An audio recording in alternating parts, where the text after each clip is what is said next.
Hello everybody and welcome to another visual pattern challenge. We've got an unusual looking pattern today made out of these unit blocks. Here's step 1, here's step 2, and here's step 3. Your challenge is to predict today just the number of blocks in each step. So each of these blocks, no matter how long they are, they just count as one block. So how many blocks would you think there are going to be in step number 4? If you can predict that, can you predict the number in step 43? And can you write an equation to predict the number of blocks in any step at all? So that's the challenge. If you'd like to accept it, pause the video and see what you can do. Okay, so we've got a lot of blocks here, and they seem to be growing fairly rapidly, although I don't know that this is anything beyond a linear. Doesn't look like it's growing super rapidly, but let's kind of count and see what's going on here. Let's see, we've got these groups of 6. And 3 of these 6 little pyramids have little tails on them, and 3 don't. And then there's this one in the center.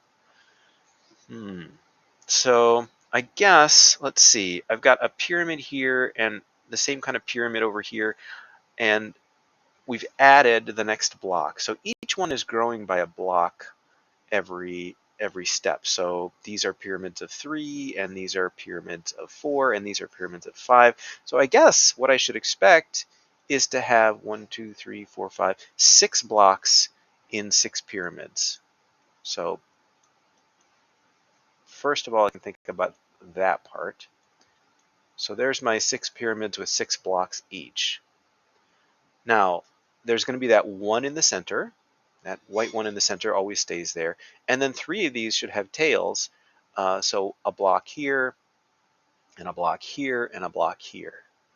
And I think that should be the number of blocks. So I've got six pyramid blocks, so that's 36, and then 37, 38, 39, 40.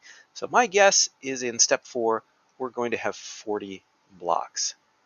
Now, let's take a minute to analyze the numbers here and see what kind of a pattern we actually have. So I'll make a chart with the step number and the number of blocks.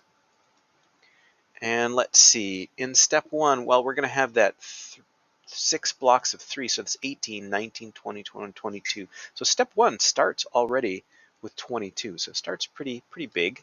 In step 2, it's 6 times 4 block pyramid, so 6 times 4 is 24, 25, 26, 27, 28. So that's 28. In step 3, we've got a 5 block pyramid, so that's 30. 6 times 5 is 30, 31, 32, 33, 34. And then we're predicting in step 4, 40. So let's take our differences here. 28 minus 22 is 6.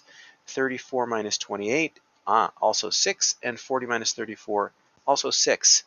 So we've got a constant in the first set of differences, and that means this is just a linear pattern, so not growing super fast.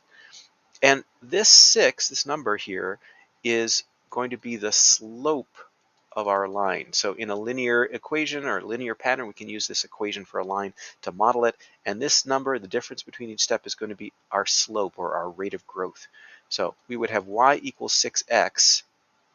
We're going to need a little something else, because if we said y equals 6 times step 1 here, for example, we would just get 6. And there are way more than 6 blocks here. So let's see, we've got 22. So that would be plus 16. So y equals 6 times step 1 plus 16. 6 plus 16 would be 22. So our equation then is going to be y equals 6x plus 16. All right, let's see if this actually works for the next step. So y equals 6 times 2 plus 16. That would be 12 plus 16. Yeah, that's 28. Let's try the next one. Y equals 6 times step 3 plus 16. And 6 times 3 is 18 plus 16. Yeah, that's 34. So this does seem to be working. So we can be pretty confident our equation is y equals 6x plus 16. Now to find the number of blocks in step 43, we're just going to plug 43 in for x. So y equals 6 times 43 plus 16. steps. All right, so what is 43 times 6? So 6 times 40 would be 240, and 6 times 3 would be 18. So that's 258 right there. And then we're going to add 16 more to it. So 6 and 8 is 14. So I'm getting 274 blocks in step 43. Is that what you got? Did you get 40 for step 4? Let me know. Thanks, everybody.